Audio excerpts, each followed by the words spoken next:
Hej. Vi skal bruge en skål vand. Og et glas. Og et fyrfadslys. Og pakke tændstikker. Og en tallerken. Først så tager man skålglassen og hælder ned i tallerkenen.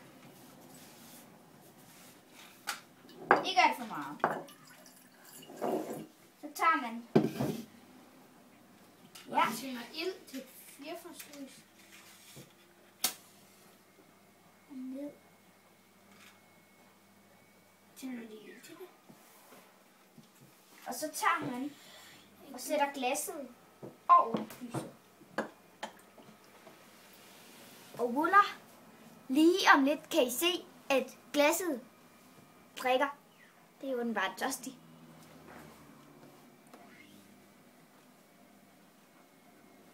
Så, nu drikker glasset noget vand. Den er tørstig. Det var vores tryllekunst.